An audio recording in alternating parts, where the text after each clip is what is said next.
Good evening. Spirit of success classes में आपको एक बार फिर से स्वागत है। और चलिए आज हम जो बताने जा रहे हैं करेंट अफेयर्स से संबंधित। बहुत सारे स्टूडेंट लोग बोल रहे थे सर करेंट अफेयर्स का थोड़ा सा कुछ बताइए।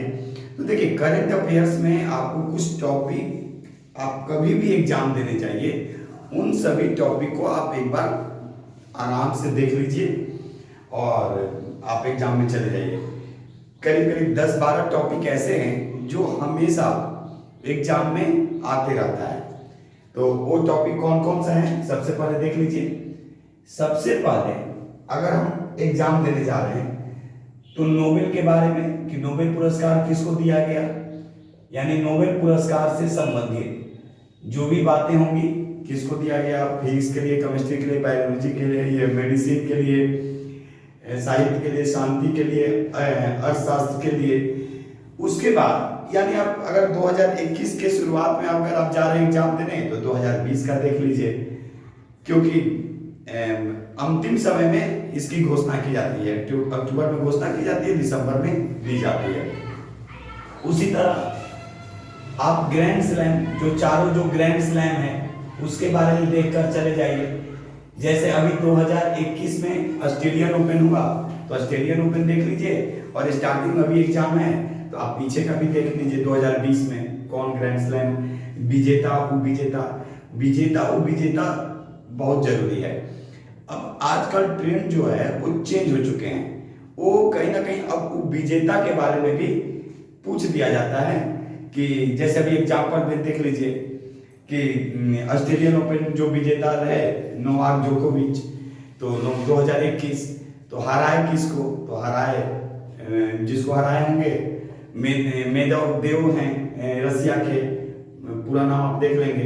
तो उससे इस तरह से क्या होगा कि आपको एक आइडिया मिलेगा कि ऐसे ऐसे करंट अफेयर्स हम पढ़ के चले जाएंगे तो मेरे क्वेश्चन मैक्सिमम बन जाएंगे। उसके बाद देखिए संस्था से रिलेटेड शिखर सम्मेलन जो होते हैं उससे रिलेटेड, जैसे G20, तो G20 का शिखर सम्मेलन कहाँ होगा, आगे कहाँ प्रस्तावित है। मान लीजिए कि 2020 में, तो 2020 में कहाँ, तो 2020 में मान लीजिए कि रियाद में हुआ, तो 2021 याद रखिएगा कि 2021 में कहाँ, अगर भारत भी अगर प्रस्तावित है आने वाले समय में तो भारत का भी देख लेंगे। तो इस तरह से करके जाना है। उसी तरह देख लीजिए आगे आसियान, काफी इंपॉर्टेंट है आसियान शिखर सम्मेलन। तो आसियान शिखर सम्मेलन जो होते हैं वो साल में 2 बार, 2007 से नियम बना दिया गया कि आसियान जो शिखर सम्मेलन जो होगा उस साल में 2 बार होंगे। तो पिछली बार वर्चुअल तरीके से हुआ तो वियतनाम में, अभी प्रस्तावित कहाँ है 21 में, तो 21 में जब दोनों प्रस्तावित है तो ये है ब्रुनोई। तो इस तरह से आपको अब कभी भी एग्जाम देने जाइए आपको इन सब टॉपिक को देख के जाना है। ये नहीं कि 2022 में जा रहे हैं तो ब्रुनोई ही है, आपको देख के जाना है कि 2022 में कहां पे होगा, ठीक है। उसी तरह आगे देख लेंगे गुट निरपेक्ष, जैसे अभी गुट निरपेक्ष का 18वां शिखर सम्मेलन अजरबैजान की राजधानी बाकू में हुआ। तो गुट निरपेक्ष के बारे में कि इसका शिखर सम्मेलन कहाँ हुआ, ठीक है, शिखर सम्मेलन। उसी तरह ब्रिक्स के बारे में आपको देख लेना है कि ब्रिक्स का शिखर सम्मेलन कहाँ हुआ।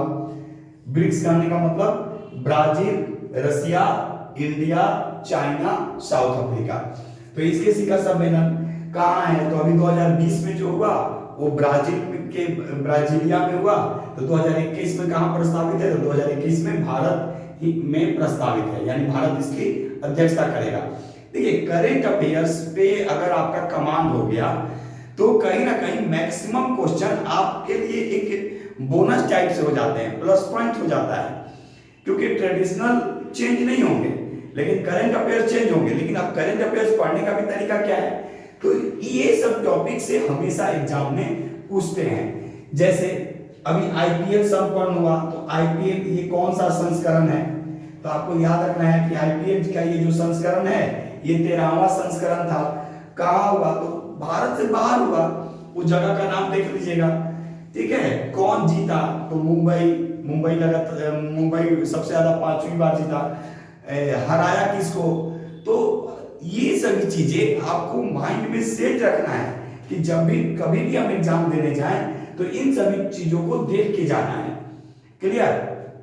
उसी तरह देख लेंगे, अभी चुनाव हो रहे हैं, चुनाव से संबंधित, तो चुनाव हो रहे हैं तो कितने राज्यों में चुनाव होंगे, तो मान लीजिए कि अभी कितने राज्यों में चुनाव हो रहे हैं, तो राज्य अगर हम लोग देखेंगे तो राज्य है 4 और उसके साथ एक और हो रहा है केंद्र शासित प्रदेश, तो केंद्र शासित प्रदेश 1, यानी अगर राज्य और केंद्र शासित प्रदेश पूछेगा तो 5 और राज्य, यानी वर्तमान में, ये नहीं कि अब आप 2022 में कभी आएगी सर तो मैं बताया थे, नहीं, हमने आपको तरीका बताया, ठीक है, तरीका बताया। जैसे बिहार से ही ले लीजिए कि बिहार में अगर आप एग्जाम देने जा रहे हैं तो बिहार का जो चुनाव हुआ 17वीं जो विधानसभा का चुनाव हुआ उससे रिलेटेड आपको क्वेश्चन पूछा जा सकता है अगर आप बिहार से संबंधित हैं तो बिहार में अगर आप लोग देखेंगे तो बिहार में भी चुनाव संपन्न हुए, तो बिहार में कैसे कैसे क्वेश्चन पूछेगा, तो ये 17वीं बिहार विधानसभा का चुनाव हुआ, नीतीश कुमार ये कितनी बार मुख्यमंत्री बने, तो ये 7वीं बार वो मुख्यमंत्री बने थे, कितने चरण में हुए, तो 3 चरण में हुए, किस पार्टी को कितनी सीटें मिली, सबसे बड़ी पार्टी कौन, तो इस तरह से आपको करंट अफेयर्स पे कमांड रखना है, तब जाकर करंट अफेयर्स के क्वेश्चन बनते हैं। उसी तरह अगर आप आगे देख लीजिए और भी इससे संबंधित, जैसे अभी कोवैक्सीन है, कोवैक्सीन अगर आपको देखना है तो पूर्ण रूप से स्वदेशी निर्मित, यानी पूरी तरह से भारत, यानी भारत बायोटेक का, ठीक है। उसी तरह कोविड से, तो ये पूरी तरह से भारतीय नहीं है, आपको ही मालूम है। तो ये सब क्वेश्चन, फिर प्रथम चरण में कितने लोगों को देने की प्रक्रिया रखी गई थी, तो ये सभी चीजें, यानी 3 करोड़, लगभग 3 करोड़ लोगों की थी पहले चरण में, तो ये सब क्वेश्चन जो होते हैं ये एकदम, क्योंकि आपको एकदम माइंड में रखना है, ये हिटेस्ट क्वेश्चन एकदम हिट आपको रखना है, एकदम हिटेस्ट क्वेश्चन है, एकदम हमेशा ज्वलन तरीके से जो कहा जा सकता है, तो एग्जाम में पूछे जाते हैं। तो हम बार बार बोलते हैं कि करंट अफेयर्स में, और बहुत सारे स्टूडेंट बोले कि सर करंट अफेयर्स में कुछ क्वेश्चन दीजिए, तो क्वेश्चन देने से बेहतर है कि हम आपको एक तरीका बता रहे हैं, एक माध्यम बता रहे हैं कि ये सब टॉपिक को आप करके जाइए, आपके एग्जाम में क्वेश्चन लगभग 90% आप सॉल्व करके आइएगा, एकदम 90%, ये एकदम हम आपको बता रहे हैं। तो इससे क्या होगा कि आपका क्वेश्चन, ठीक है, जहां आप एकदम क्वेश्चन सॉल्व नहीं कर पा रहे हैं, 10 में से 2-3, वहां आप 10 में से आप 8-9 क्वेश्चन लगभग आप सॉल्व कर रहे हैं, तो कहीं ना कहीं तो ये सभी टॉपिक आपको ध्यान में रखना है। और अभी हम देखें तो करंट अफेयर्स अभी के लिए होगा, फिर कल चेंज हो जाएगा, लेकिन हम आपको कल के लिए भी बता दे रहे हैं, यानी आने वाले समय के लिए भी, कि इन्हीं सभी टॉपिक को देख के जाना है। अभी और भी बहुत सारी चीजें, जो अभी और भी बहुत सारे टॉपिक हैं, जैसे देखिए अभी और भी बहुत सारे टॉपिक हैं, तो देख लीजिए कौन कौन सा टॉपिक है। नोबेल पुरस्कार हो गया, ग्रैंड स्लैम हो गया, G20, आसियान, गुटनिरपेक्ष, ब्रिक्स, ठीक है, फिर IPL से, चुनाव है तो चुनाव से संबंधित, ठीक है, तो ये सभी चीजें, बिहार से आप संबंधित है तो बिहार के बारे में देख के चले जाइए। उसी तरह आप आगे और भी देखिए, जैसे अभी WTO, तो WTO में कैसे आपको क्वेश्चन बनेगा, WTO में कितने सदस्य हैं, आप उसको पूरा उसका डिटेल भी पढ़ सकते हैं। तो अब मान लीजिए WTO, तो WTO के बारे में इसके निदेशक कौन है, महानिदेशक जो होते हैं वो कौन है, WTO के बारे में अभी इसमें टोटल मेंबर्स कितने हैं, नया सदस्य देश कौन जुट गया। उसी तरह IMF के बारे में कि IMF में कौन है महानिदेशक, IMF की, IMF में कितने अभी टोटल देश हैं, तो अभी लगभग 190, रवांडा एक देश है, उसको भी शामिल करने की प्रक्रिया लगभग पूरी हो गई है। तो इस तरह से आपको इसमें भी ये क्वेश्चन ये करना है, ध्यान रखना, IMF हो गया, फिर वर्ल्ड बैंक हो गए, ये सब जो टॉपिक है आपको हर बार एग्जाम में पूछता है। फिर अगर किसी 2 देशों के बीच समझौते हुए हैं, युद्धाभ्यास हुए हैं, तो उन सभी चीजों को देखना है कि युद्धाभ्यास किन देशों के बीच, ठीक है। अगर मान लीजिए कि युद्धाभ्यास है तो युद्धाभ्यास के बारे में अभी राफेल काफी इंपॉर्टेंट है। देखिए राफेल जो विमान जो आया फ्रांस से, राफेल विमान, तो ये तो पहला जो आया, पहली बार जो खेप आया वो आया था अंबाला में, याद रखिएगा, अंबाला में आया। लेकिन अभी दूसरा जो आया है, याद रखिएगा, ये दूसरी बार फिर अभी दोबारा फिर राफेल आया।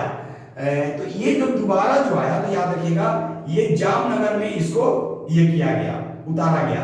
तो ये अपने आप में ध्यान रखना है, क्योंकि पूछ सकता है कि जो दूसरी बार जो रेफाल का जो ये जो खेप लाया गया वो किस सैन्य हवाई अड्डों पर उसको सफल तरीके से लैंडिंग कराई गई, तो जामनगर यानी गुजरात। तो ये सभी क्वेश्चन जो होते हैं एग्जाम में हमेशा पूछा जाता है, ठीक है। एकदम आपको देखना है, एकदम प्रेजेंट में रहना है कि कैसे एग्जाम में क्वेश्चन आता है। एक दो बार आप ये करेंगे खुद पता चल जाएगा। उसी तरह आपको और भी इसमें देख लीजिए, इसमें और भी क्या क्वेश्चन पूछ सकता है। मान लीजिए कि कोई अगर भारतीयों को भारत के लोग हैं या भारतीय हैं, उनको अलग अलग जगह नियुक्त किया गया, जैसे यूनिसेफ में नियुक्त किया गया, तो यूनिसेफ से रिलेटेड देखेंगे कि यूनिसेफ में किसको नियुक्त किया गया, ठीक है। यूनिसेफ में किसको नियुक्त किए गए, तो यूनिसेफ में कौन है, ये अगर हम भारतीय देखेंगे, ठीक है, भारतीय देखेंगे कि किस भारतीय को यूनिसेफ में एक प्रतिनिधि के तौर पर नियुक्त किया गया। तो इससे क्या होता है कि आपके एक कमांड हो जाते हैं, ठीक है। उसी तरह अब आगे अभी और भी देख लीजिए इससे रिलेटेड कि और भी क्या क्वेश्चन पूछे जा सकते हैं। जैसे आप इंडिया में देखेंगे तो यूपीएससी के अध्यक्ष पूछा जा सकता है, जो भी ऑर्गेनाइजेशन इंडिया में जैसे काम करती है। सेबी के बारे में पूछा जा सकता है, सेबी में कितने, ये सेबी के चेयरमैन कौन है। उसी तरह फिक्की का पूछा जा सकता है कि फिक्की के चेयरपर्सन कौन है। ये सभी चीजें आपको एकदम याद रखना पड़ेगा। जैसे डीआरडीओ है तो डीआरडीओ के कौन है, तो डीआरडीओ।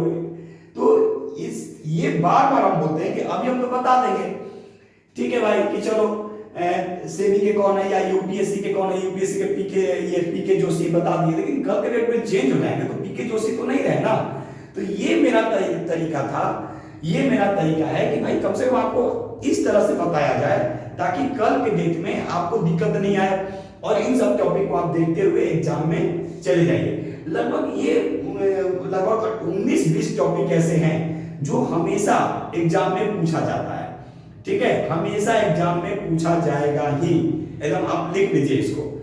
तो इसीलिए हम बार बार बोलते हैं कि मेरा कुछ अलग है तरीका, ये नहीं कि बस आए और करंट अफेयर्स का 10 क्वेश्चन बता दिए बस हो गया, नहीं। आपको एकदम आप 1 साल बाद एग्जाम दीजिए, 2 साल बाद एग्जाम दीजिए, आपका जो आपके जो जूनियर जो है वो एग्जाम देंगे, तो सभी को लाभ हो। ये नहीं कि बस केवल आपको अभी बस आप बता दिए कि अभी WTO में कौन है, IMF में कौन है, अभी बता दिए, फिर बाद में कल चेंज हो गए कि भाई IMF में जो थी वो अब चेंज हो गई।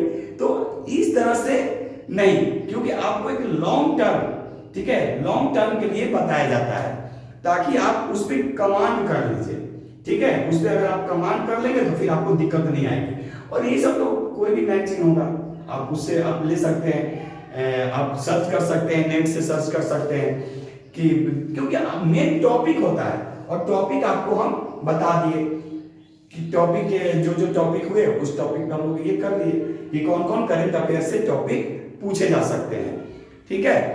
तो देखिए आप लोग इस पे अपना काम वर्क कीजिए और बताइए कि कैसा लगा आप लोगों को ये वीडियो, क्योंकि हम तो कोशिश किए हैं कि कुछ पॉइंट में ही आप लोगों को करंट अफेयर्स पे कुछ तरीका बताया जाए ताकि आप लोग का कहीं ना कहीं एक आने वाले समय के लिए भी आपको फ्रूटफुल हो, ठीक है। तो फिर इसी तरह एक दिन बिहार पे हम लोग डिस्कस करेंगे कि बिहार से कौन कौन से टॉपिक इंपॉर्टेंट है, क्या क्या बिहार से क्वेश्चन पूछा जा सकता है, तो उस पर भी एक दिन हम लोग बात करेंगे। तब तक के लिए आप लोगों का बहुत बहुत धन्यवाद।